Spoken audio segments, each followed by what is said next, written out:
آج ہم یہاں بیٹھے ہوئے ہیں، ہماری مجال کیا، ہماری اوقات کیا، ہمارے لفظ کیا، ہم کچھ نہیں ہیں، لیکن اتنا تو ہے کہ ہم حق کے ساتھ تو کھڑے ہیں، ہم آج حق کی بات تو کر رہے ہیں نا.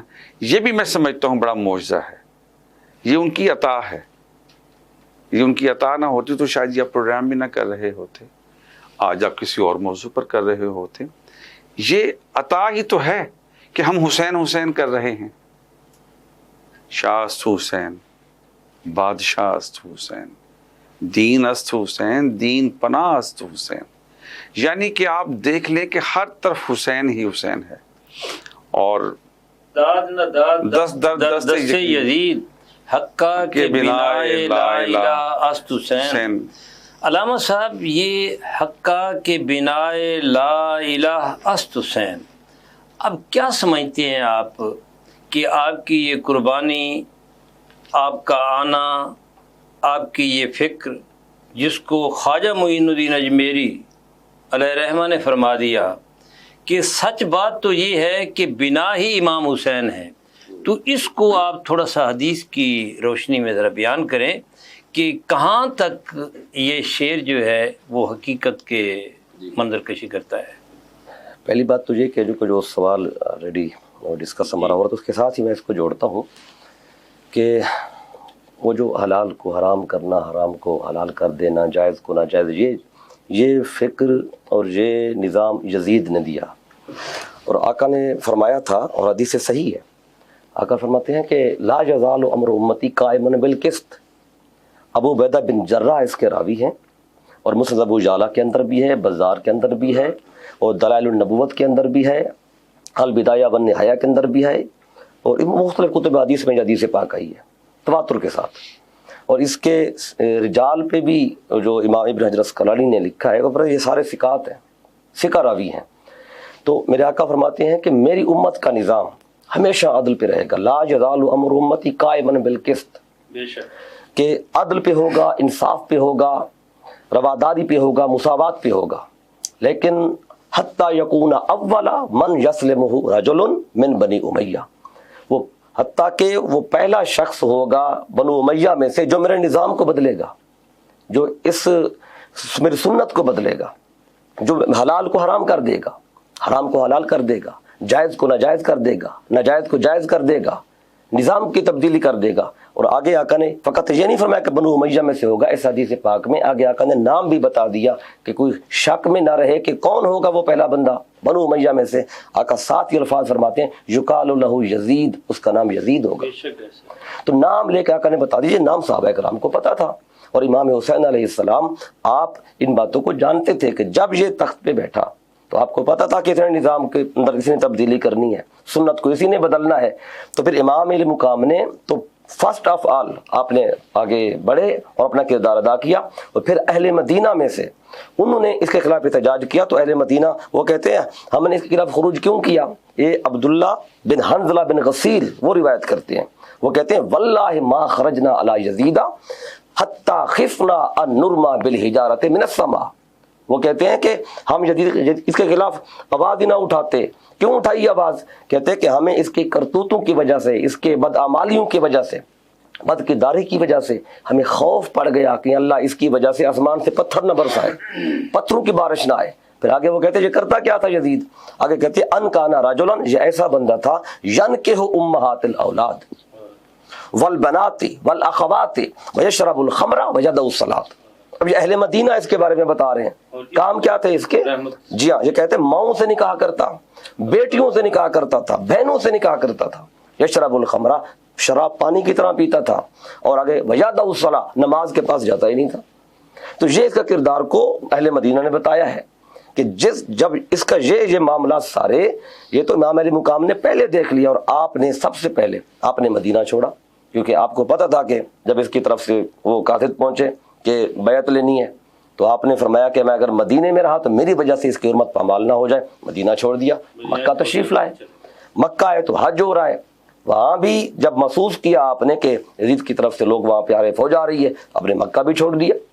اہل مکہ کہتے رہے کہ حج کر لیں پھر اس پہ ڈسکس کرتے ہیں، آپ کے ساتھ چلنا ہے کیا ہے. آپ نے فرمایا کہ حج ہوتے رہیں گے، لیکن اس وقت مصطفیٰ کے دین کو خطرہ ہے، کیونکہ خواجہ میر نے جب آپ کا ذکر کیا نا تو یہ نہیں فرمایا کہ حسین مذہب کا نام ہے، آپ نے فرمایا کہ دین است حسین، حسین دین ہے۔ بے شک آج ہمارے جو نصاب کی کتابیں ہیں نا ان کے اندر بھی یہ جملہ لکھا ہوتا ہے، یہ ہمارا مذہب اسلام ہے، حالانکہ اسلام مذہب نہیں ہے، دین ہے، اسلام تو دین ہے۔ علامہ صاحب اس کے بعد ہم یہیں سے شروع کریں گے۔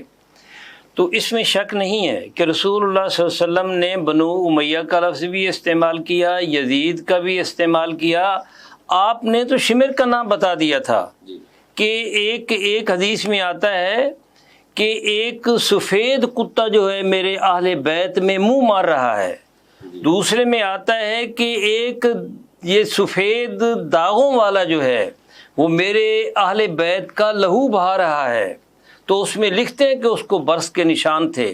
تو رسول اللہ صلی اللہ علیہ وسلم نے تو یہ پہلے ہی فرما دیا تھا۔ ناظرین، یہاں ہم مختصر وقفہ لیتے ہیں اور اس کے بعد پھر آپ کے پاس آتے ہیں، تب تک کے لیے آپ ہمارے ساتھ رہیں اور اس گفتگو کو ہم علامہ صاحب سے پھر شروع کرتے ہیں۔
کسی کے دل میں گھر کرنا بہت مشکل ہوتا ہے، اور کسی کے دل میں آپ اسی وقت گھر کر سکتے ہیں جب آپ اپنے عمل سے وہ دل جیت لیں، اور دل آپ تب جیت سکتے ہیں جب جیت کا جذبہ ہو۔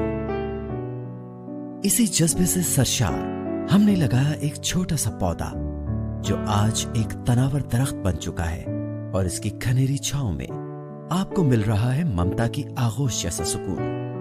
الحمدللہ، یہ تناور درخت جسے آپ کی پذیرائی نے سینچا۔ گلستان پراپرٹی مارکیٹنگ اپنی گھنی چھاؤں کو پھیلاتے ہوئے ایک اور شاخ کے زیر سایہ آپ کو دے رہا ہے سونی دھرتی ہاؤسنگ اسکیم، وہ بھی مکمل رہائشی سہولیات کے ساتھ۔ آپ کے دل کی دھرتی پر ہمارا گھر، اور سونی دھرتی پر آپ کا گھر۔ رابطے کے لیے 03000 777 200 03000 222 402۔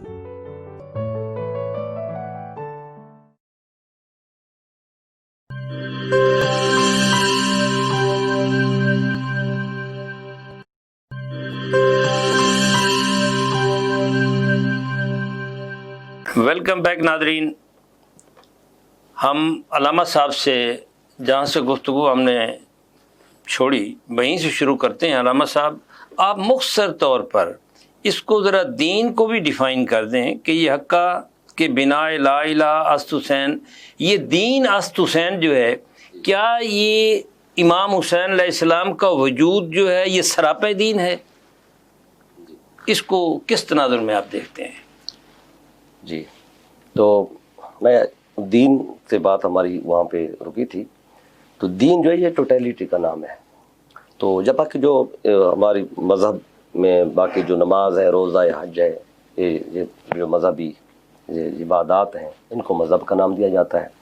تو خواجہ اجمیر نے بھی جب ذکر کیا تو آپ نے یہ نہیں فرمایا تھا کہ مذہب است حسین، آپ فرماتے ہیں دین است حسین، حسین دین ہے. اور آگے کیا فرماتے ہیں؟ دین پناہ است حسین، اور دین کی پناہ بھی حسین ہے.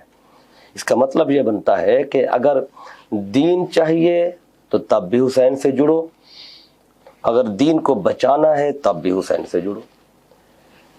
تو کیونکہ امام علی مقام نے دین کے جو اقدار تھیں ان پہ حملہ ہو رہا تھا، حالانکہ حج تو ہو رہا تھا، تو حج پہ کوئی پابندی نہیں تھی، نمازوں پہ کوئی پابندی نہیں تھی، زکوٰۃ پہ کوئی پابندی نہیں تھی. تو پھر تھا کیا کہ امام علی مقام دین بچانے کے لیے گئے ہیں. تو اس سے کیا پتہ چلتا ہے؟ نماز، روزہ، حج، زکوٰۃ فقط ان کو جمع کر لیں تو اس کا نام دین نہیں ہے. وہ کیا تھا؟ یزید نے 3 طرح کی کرپشن کی تھی. تو ایک تو اس نے سیاسی کرپشن کی، دوسری اس نے مالی کرپشن کی، تیسری اس نے اخلاقی کرپشن کی. سیاسی حوالے سے کیا کیا کہ اس نے سارے کا سارا وہ سسٹمز، کلچر بدل دیا جو سیاسی نظام آقا نے دیا تھا، خلفاء راشدین نے اس کو جاری رکھا تھا. تو یہ وہ پہلا شخص تھا جس نے آقا فرماتے ہیں کہ جو میری سنت کو بدلے گا وہ یہ ہوگا. اس نے آ کے وہ سارا سیاسی نظام بدل دیا. اور یہ محدثین نے باقاعدہ اس پہ لکھا ہے، اس نے آتے ہی جو بڑے شریف اور تجربہ کار جو عہدوں پہ بیٹھے ہوئے تھے تو ان کو ہٹایا اور اپنی مرضی کے اور اپنے خاندان کے اوباش اور ناتجربہ کار لوگ وہ اس پہ بٹھائے اس نے، تاکہ اپنی مرضی کی خاندانی بادشاہت جو ہے وہ قائم ہو جائے. یہ اس نے پہلی کرپشن کی. پھر دوسری اس نے کی مالی کرپشن، کہ جو حکومت کا پیسہ تھا اس کو اپنی مرضی پہ لگایا، عیاشیوں میں گزارا. پھر تیسری کرپشن کی اس نے اخلاقی، کہ اخلاقی قدریں ختم کر دیں، اخلاقیات ختم کر دیے. وہ جو ایک احتجاج کا حق تھا لوگوں کے پاس اس نے چھین لیا، اختلاف رائے کا حق چھین لیا. اب یہ وجہ ہے کہ جب اہل مدینہ نے احتجاج کیا تھا شہادت کے بعد، واقعہ کربلا کے بعد، تو اس نے وہاں فوج بھیج دی. انہوں نے جا کے مدینہ کی حرمت کو پامال کیا، حتیٰ کہ مسجد نبوی کی حرمت کو پامال کیا. اس میں خچر باندھ دیے، گھوڑے باندھ دیے. 3 دن تک وہاں پہ نہ اذان ہوتی ہے نہ نماز ہوتی ہے. اور پھر جب مکے کے لوگوں نے آواز اٹھائی تو اس نے فوج ادھر بھیج دی، اور مکہ پہ جا کے ادھر ان لوگوں سے ان پہ جا کے حملہ کیا، اس کی حرمت پامال کی ہے. اور پھر منجنی کے ذریعے کعبے پہ بھی پتھر برسائے ہیں، اور پتھر سے پتھر ٹکرائے تو آگ لگی اور کعبے کا کافی حصہ جل گیا. ادھر کعبہ جل رہا تھا، ادھر اس سے پیٹ کا درد ہوا اور وہیں تڑپ تڑپ کے جہنم واصل ہوا. بعض لوگ اس کے توبہ کی طرف جاتے ہیں تو توبہ کا موقع ہی نہیں دیا اس کو اللہ تعالیٰ نے، کہ ادھر کعبہ جل رہا ہے اور ادھر احکامات جاری کر رہا تھا، اور ادھر یہ درد ہوتا ہے پیٹ کا تو یہ جہنم واصل ہوتا ہے. تو امام علی مقام نے دیکھا کہ چونکہ یہ نظام بدل رہا ہے، مصطفیٰ کی سنت کو بدل رہا ہے، جہاں یہ حق تھا لوگوں کو کہ وہ اپنے امیر سے پوچھ سکیں کہ میرے پاس تو ایک چادر آئی ہے اور اس سے قمیض نہیں بنتی. تمہارے فروغ سے پوچھا گیا کہ آپ کے پاس بھی چادر ایک تھی تو آپ کا کرتا کیسے بن گیا؟ تو آپ نے جواب دیا کہ میرا ایک چادر میری تھی، ایک میرے بیٹے کی تھی، اس طرح تھا کہ یہ بنا ہے. تو وہاں تھا کہ یہ احتساب تھا جو آقا کے لایا ہوا نظام تھا، دین تھا.